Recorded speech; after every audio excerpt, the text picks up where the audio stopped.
Hello friends, कैसे हैं आप सब। आशा करती हूँ आपकी तैयारी बहुत अच्छी चल रही होगी और आप लोग स्वस्थ होंगे और अपनी स्टडी कर रहे होंगे। लेकिन मैं यहाँ स्वस्थ नहीं थी। मैं बहुत ज़्यादा बीमार थी पिछले 1 डेढ़ महीने से। फिर से मैं वाइंड अप कर रही हूँ, धीरे धीरे मैं रिकवर हो रही हूँ। मेरी पूरी कोशिश रहेगी कि आपको रेगुलर वीडियोस मिलते रहें विद इन द टाइम ये सिलेबस कंप्लीट हो और आप एग्ज़ाम में अच्छा कर पाएँ। आज जो मैं लेके आई हूँ टॉपिक वो है इंडस वैली सिविलाइजेशन, जो आर्कियोलॉजी का ही एक सेक्शन है। तो लास्ट जहाँ तक मुझे याद आता है हमने न्यूलिथिक तक बात करी थी, लेकिन उसके बाद और भी उसके प्रोटो कल्चर डेवलप हुए थे, जैसे कैल्कोलिथिक वगैरह। तो उसके बारे में भी मैं आपको लेके आऊँगी अपने हैंड रिटन नोट्स, और जहाँ से भी मुझे मिलता है बेस्ट नोट्स मैं लेके आऊँगी, जिसमें आपको बहुत कम टाइम में और सारा कुछ कंसाइज एक जगह पे मिल जाए। फिलहाल आज तो बात कर लेते हैं इंडस वैली सिविलाइजेशन। बहुत इंपॉर्टेंट है और बहुत जगह पूछते हैं, इवन यूपीएससी के जीएस में भी आप ये बहुत बड़ा सेक्शन इसमें मिलेगा। ये प्रीलिम्स में भी पूछता है, कई बार मेंस में भी एक क्वेश्चन आ जाता है फुल। और इसमें आपको आर्कियोलॉजी के थ्रू एक ही जगह पढ़ना पड़ेगा, और अब मैं पूरी कोशिश कर रही हूँ कि एक छोटी छोटी डिटेल भी इसमें कवर करूँ, ठीक है। मुझे नहीं लगता कि इससे बेहतर आपको कहीं नोट्स मिल सकता है, क्योंकि इसमें जो चीज़ें दी हैं वो लेटेस्ट हैं। दूसरी बात ये है कि ये मैंने बहुत खोज कर और बहुत जगह एक्सप्लोर करके फिर ये कई सालों की स्टडी के बाद मुझे ये परफेक्ट लगा, क्योंकि मैं खुद भी लिखती रहती हूँ आंसर और मैंने खुद भी एग्ज़ाम्स दिए हैं। तो मुझे लगता है ये बेस्ट है, इससे ज़्यादा नहीं आएगा। अगर इतने सारे पॉइंट्स अपने याद कर लिए तो ये मोर देन इनफ है, ठीक है। तो देखते हैं इसमें क्या है। इंडस वैली सिविलाइजेशन, या हम इसको कह सकते हैं proto historic culture of India, क्योंकि जब हिस्ट्री शुरू हुई उसके ठीक पहले ये कल्चर फ्लोरिश था, ठीक है। हिस्ट्री मतलब जब हमारे पास स्क्रिप्ट हैं, जब हमारी इतिहास की सारी रिकॉर्डिंग्स हैं, ठीक है, जब हमारे पास सारे लेख मिलते हैं, तो उसके पहले या प्री हिस्ट्री के बाद तो हम इसको कह देते हैं proto historic culture of India. तो इसमें जो फर्स्ट पॉइंट है वो है कि even as rest of India was going through stone age and advance civilisation sprang upon its western frontier. Western frontier कौन सा?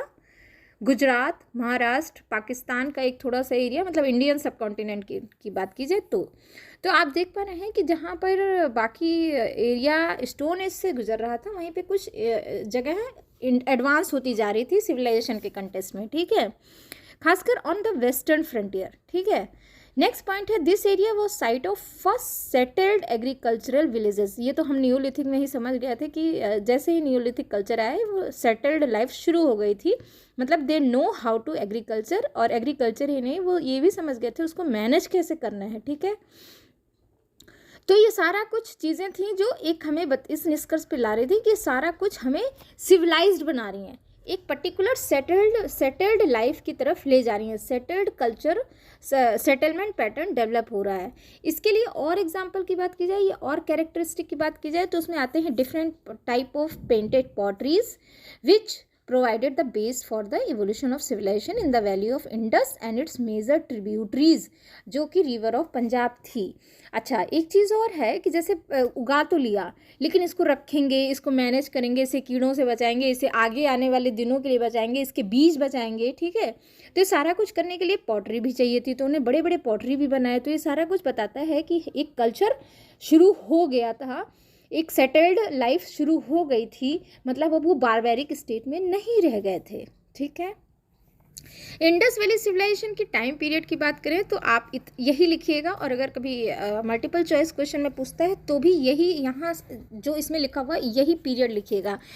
देखिए हुआ क्या था कि जो पहले सजेस्ट किया गया था वो था 3250 बीसी से लेके 2750 बीसी तक, लेकिन अभी जब पूरा लेटेस्ट जो डेटा है वो ये कहती है कि 2500 से 1500 बीसी तक था जो इसका पीक पीरियड था, और पीक अगर बात की जाए तो 2250 से लेके 1750 के बीच में इसका पीक पीरियड था, ठीक है।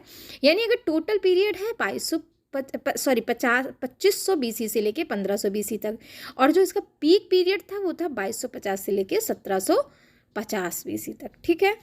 तो ये ध्यान रखिएगा, अगर एक्सटेंट अक्सर पूछ लेता है कि कब से कब तक इंडस वैली सिविलाइजेशन फ्लोरिश्ड थी, तो आप यही टाइम पीरियड लिखिएगा, ठीक है। अब एक्सटेंट देख लेते हैं कहाँ से कहाँ तक ये पूरा सिविलाइजेशन फैला हुआ था। इंडस वैली सिविलाइजेशन था वो बहुत ज़्यादा एक्सटेंसिव था, मतलब बहुत बड़े एरिया में था। आज भी कई बार उसके जो एक्सट्रीमिटीज़ हैं वहाँ से कई बार साइट्स मिलते हैं, एविडेंस हमको मिल ही जाते हैं, ठीक है। तो अगर नॉर्थ नॉर्थ ईस्ट तक देखा जाए तो फ्रॉम आलमगीरपुर से लेके ईस्ट सुख्ता जेन डोर पाकिस्तान, और ये इंडो पाकिस्तान बॉर्डर से साउथ वेस्ट तक था। और यहाँ पे रिवर चेनाब के पास इधर नॉर्थ तक देखा जाए तो लोथल गुजरात साउथ, ये सारा कुछ एरिया कवर किए हुआ था। लगभग 1.5 million square kilometre, that is very extensive area था, बहुत ज़्यादा एक्सटेंसिव एरिया था। इसका मतलब ये कितने ज़्यादा, और इस हिसाब से देखा जाए तो ये आज का जो पाकिस्तान है उससे काफ़ी बड़ा था। और यही नहीं, जो उस समय का कंटेम्प्रेरी सिविलाइजेशन था इजिप्ट और मेसोपोटामिया में, उससे भी ये काफ़ी बड़ा था। ठीक है, क्योंकि जब यहाँ इंडस वैली सिविलाइजेशन चल रहा था तो वहाँ पे मेसोपोटामियन सिविलाइजेशन भी फ्लोरिश था। तो इस तरह से काफ़ी एक्सटेंसिव और काफ़ी बड़े एरिया में फैला हुआ ये सिविलाइजेशन था। और आज भी इसके एविडेंस मिल रहे हैं, आज भी एक्सप्लोरेशन चल रहा है, एक्सकेवेशन चल रहा है। अब देख लेते हैं इसका मेजर सिटीज़। तो लगभग over 250 sites of Indus Valley civilization have been excavated so far, of which 6 were major cities। इसमें वही कवर किए गए हैं जो आपको अक्सर एग्जाम्स में पूछते हैं, क्योंकि यहाँ आपको आर्कियोलॉजिस्ट नहीं बनना है, यहाँ आपको जाके वहाँ पे रिसर्च नहीं करना है, आपको एग्ज़ाम पर्पज़ की तैयारी करनी है। तो वही चीज़ें हम यहाँ पे कवर करेंगे जो आपके एग्ज़ाम्स के लिए बहुत इंपॉर्टेंट है, या जो पूछे जा सकते हैं या जा गए हैं, आज तक पूछे गए हैं या पूछे जा सकते हैं, दोनों ही चीज़ें पढ़नी है। तो देख लेते हैं मेजर सिटीज़ में जो फर्स्ट सिटी आता है वो हड़प्पा है, जो बहुत बचपन से आप सुने होंगे, या बचपन से ही आपने जो है आपकी बुक्स में ये नाम रहा है, हड़प्पा मोहनजोदड़ो। तो जो पहला सिटी है वो है हड़प्पा, जो रिवर रावी के लेफ्ट बैंक में था। तो इसी तरह आप भी लिखिएगा, और इस तरह लिखने से आपको याद भी हो जाएगा। पहले 1-2 बार इसको देख लीजिए, सुन लीजिए, फिर अपने वर्ड्स में अपने नोटबुक में लिखिए, अपनी तरह से लिखिए, ठीक है। इससे आप जो है बिल्कुल एकदम अच्छे से उसको अलग से फिर पढ़ने की ज़रूरत नहीं पड़ेगी, आपको एक सारे पॉइंट्स एक ही जगह मिल जाएंगे, ठीक है।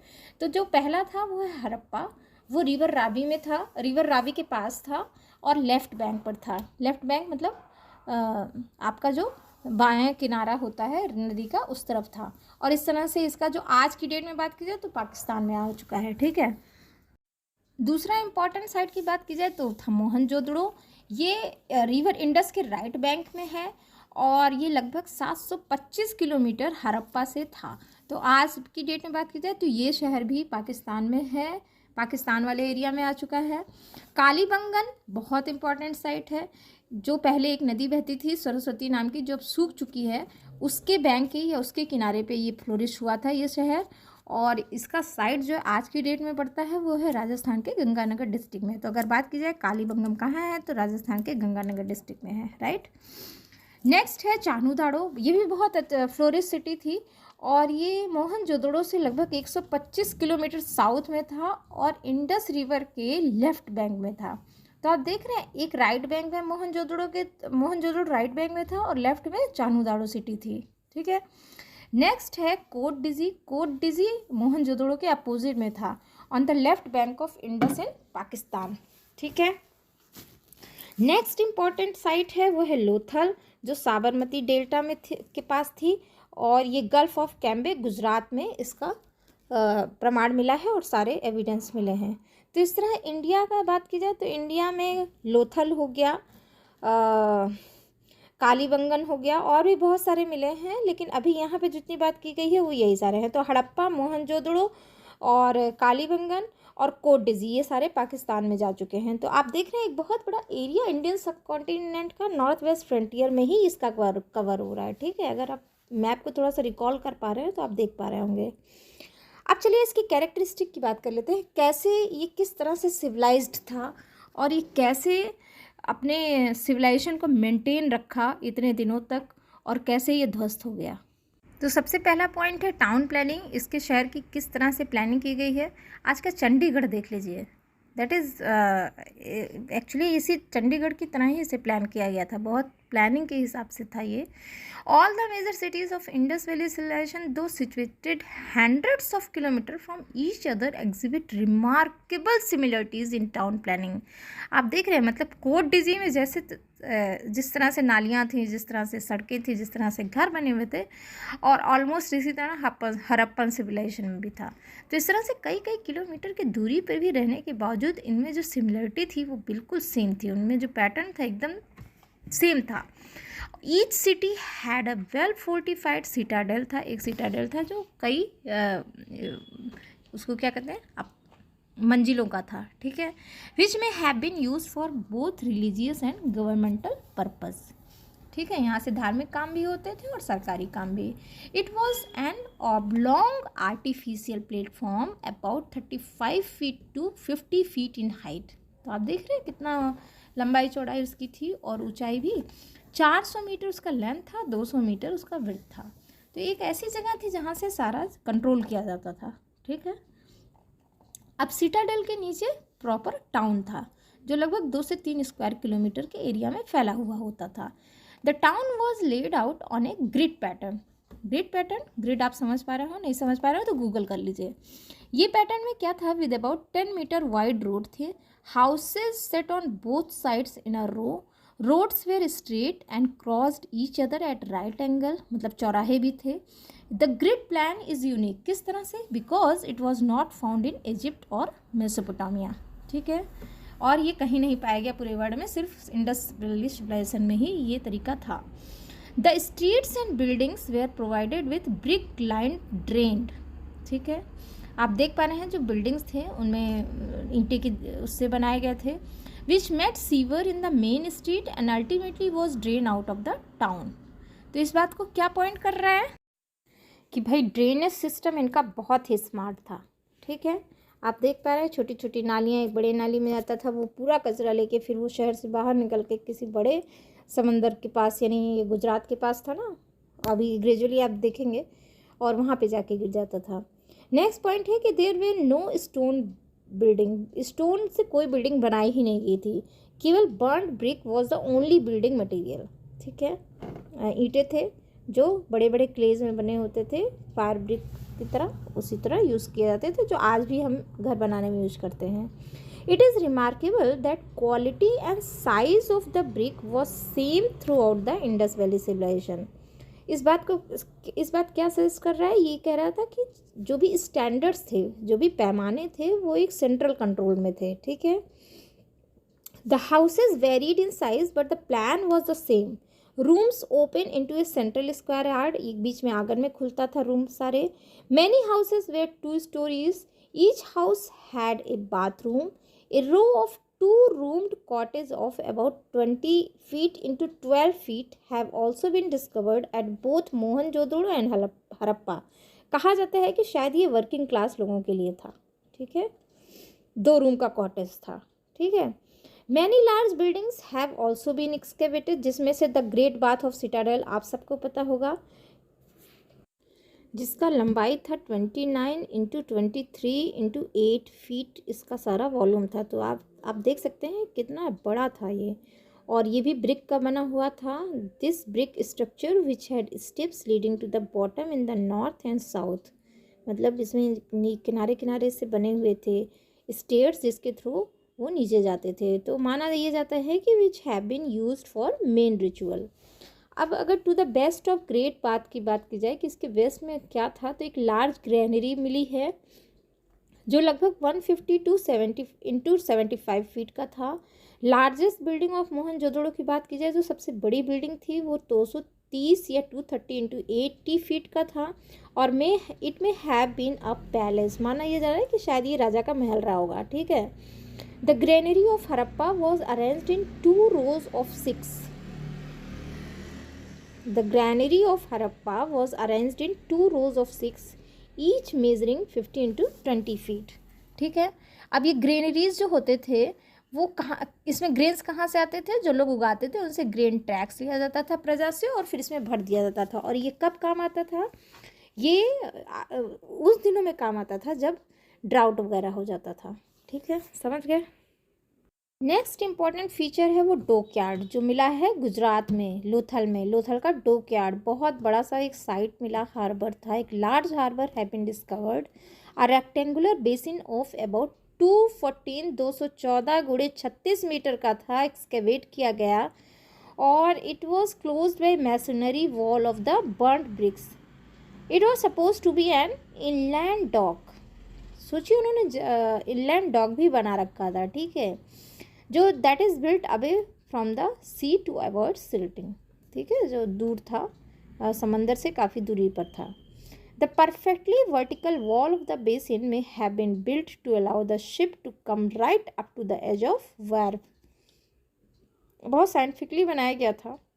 Lisnik, however, claimed that it was not a dock but a freshwater tank used for drinking water और irrigation। तो एक साइंटिस्ट इन्होंने बताया था नहीं नहीं ये डॉक नहीं हो सकता, एक फ्रेश वाटर टैंक बना हुआ है जो यूजुअली वाटर इरिगेशन के काम में आता है या तो ड्रिंकिंग के काम में आता है। ठीक है, तो इस तरह ये उनका मत था, लेकिन ऐसा भी है, माना गया है कि नहीं ये डॉकयार्ड है, क्योंकि ये इतना बड़ा था कि इसमें एक शिप, कई शिप उसमें आके डेक पे लैंड कर सकते थे। ठीक है, नेक्स्ट पॉइंट है एग्रीकल्चर। तो अगर बात की जाए एग्रीकल्चर की, तो the annual inundation of the Indus and other rivers brought fertility alluvial soil and spread it on the plain. बहुत ज़्यादा उर्वरक ज़मीन थी और बहुत ज़्यादा इनमें एग्रीकल्चर होता था। एलुवियल सॉयल बहुत रिच होते हैं मिनरल्स में। ठीक है, moreover denser vegetation in those days also caused more rainfall than today. ठीक है, बहुत सारा पानी बरसता था।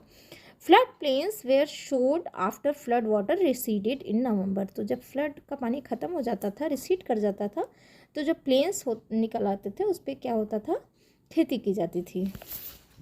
अच्छा, one more thing, no ploughshare और हो हैज़ बीन फाउंड। कोई भी वहाँ हल वगैरह नहीं पाई गई, but furrows in the field of Kalibangan in Rajasthan shows that fields were ploughed. लेकिन जो वहाँ पे फरोज पाए गए ना कालीबंगम में, वो ये बता रहे हैं कि नई नई खेतों में हल ज़रूर चलाते थे, उन्हें जोतते थे, दे वेयर प्लाउड। ठीक है, मेजर क्रॉप की बात कर जाए तो विंटर में वही जैसे हमारे उत्तर भारत में होता है, रबी क्रॉप होते थे, उसमें millets, wheat, barley, peas and sesame. और अगर उसके बाद वो उगाने लगे थे कुछ एडिबल ऑयल्स, सरसों वगैरह। Rice cultivation is conspicuously absent except in Lothal.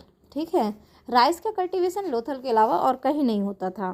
मतलब वो उसको आप क्या कह सकते हैं, इनंडेटेड सॉयल होता था जहाँ पे फ्लड एरिया होता था। ठीक है, बनवाली एक जगह है, एक साइट है जहाँ पे it has yielded a good amount of barley.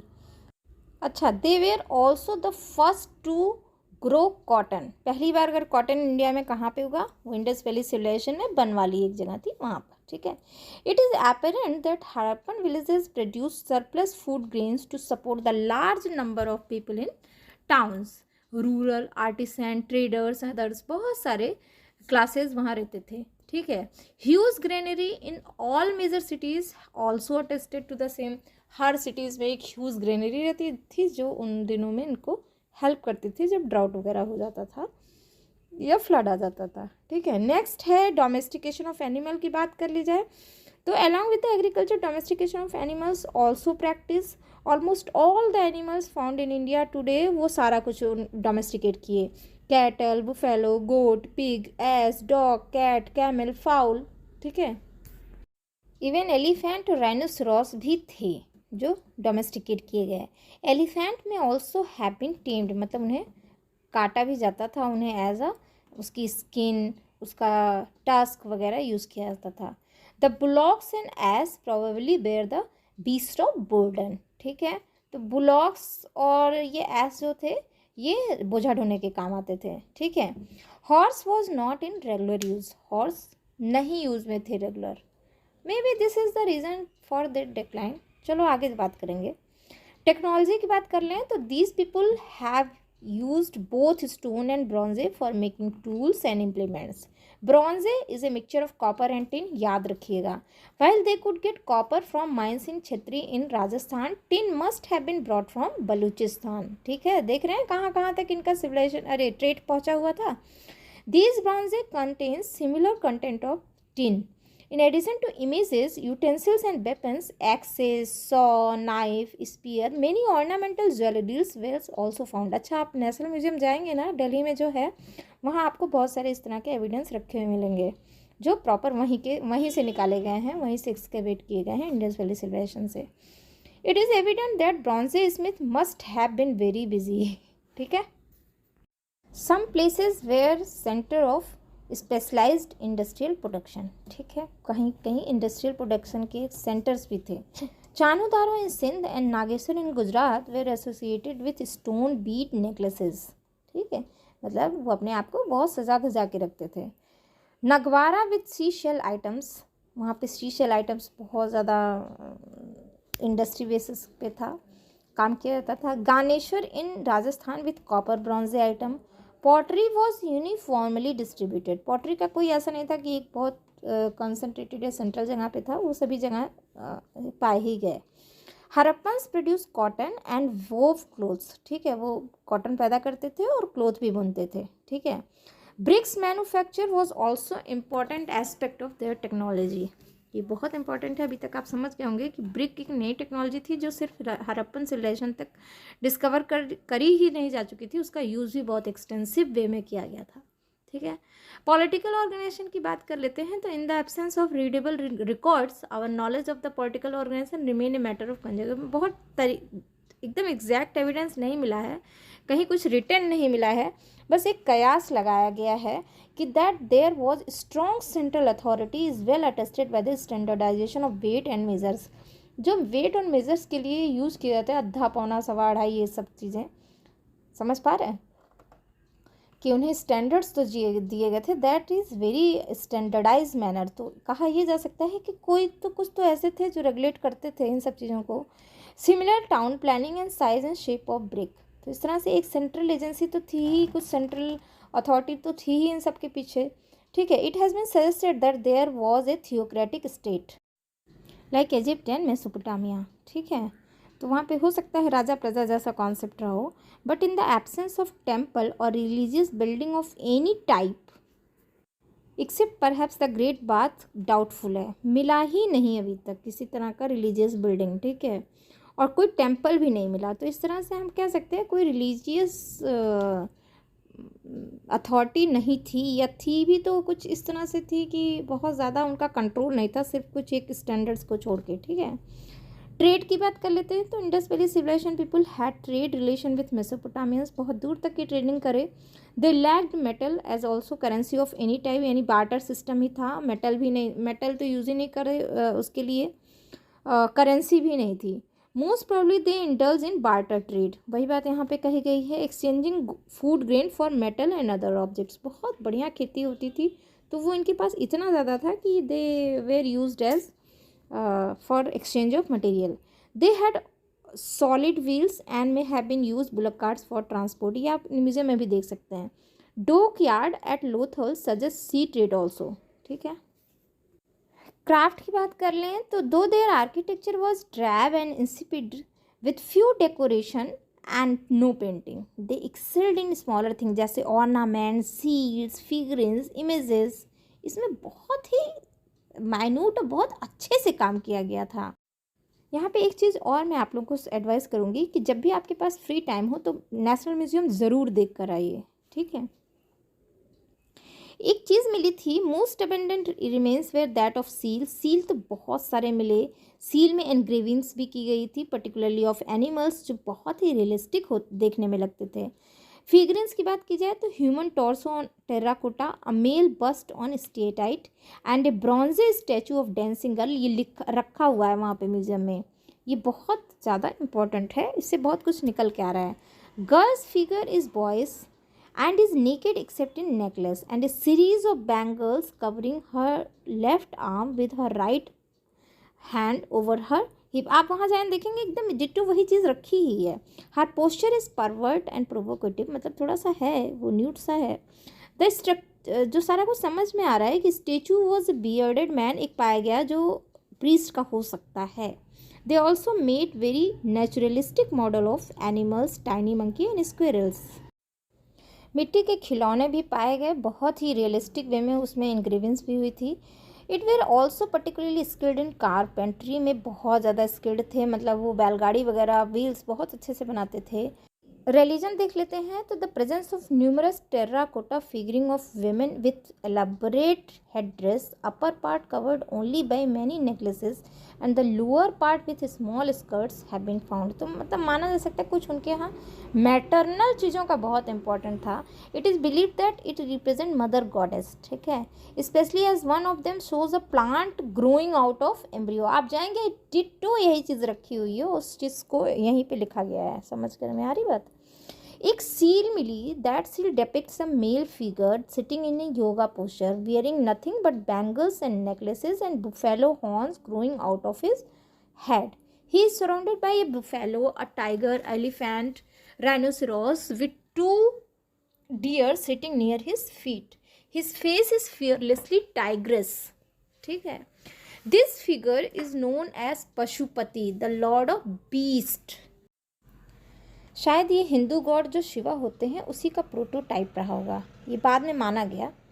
In many seals bulls have been depicted in context which must be religious, ठीक है, तो बुल्स थोड़ा सा रिलीजियस पर्पज से यूज़ किया जाता था। People tree was also an object of reverence, people tree की पूजा करते थे। These depictions point two A fertility cult with worship of plant and animals and nature. The absence of temples and temple idols inhibit further inferences। बहुत मुश्किल है, अगर temple का कुछ भी एविडेंस नहीं है तो ठीक तरह से हम नहीं कह सकते। स्क्रिप्ट देख लेते हैं तो for over 250 pictograph characters have been found in seals. आप जाएंगे आप देखेंगे वहाँ पे बहुत सारे सील्स रखे हुए हैं जिसपे बहुत सारी चीज़ें उकेरी हुई हैं, लिखी हुई हैं। These indicated they knew the art of writing, but despite several efforts, script is yet to be deciphered। अभी भी इसे decode नहीं किया जा सका है। The script has not relation with those of Egypt or Mesopotamia। It is also clear that they did not write long inscriptions, but was limited to a few words engraved on seals, pottery, terracotta पे कुछ कुछ engrave कर देते थे ये। अब एक archaeologist थे Fairservis and Parpola. They thought that this script is proto Dravidian, while Rao जो थे उन्होंने सोचा कि it is related to Sanskrit and other Indo Aryan languages. फिर से अभी जो रिसेंटली जब कंप्यूटर डिस्कवर होने के बाद फिर उसे डेसिफर या पढ़ने की कोशिश की गई तो ये पाया गया कि it is not connected to any known script, और ये बात कही थी जोशी एंड परपोला ने, ठीक है। यहाँ तक बात समझ में आ गई। तो ये तो सारा रहा कैरेक्टरिस्टिक। अब डिक्लाइन की बात करेंगे नेक्स्ट वीडियो।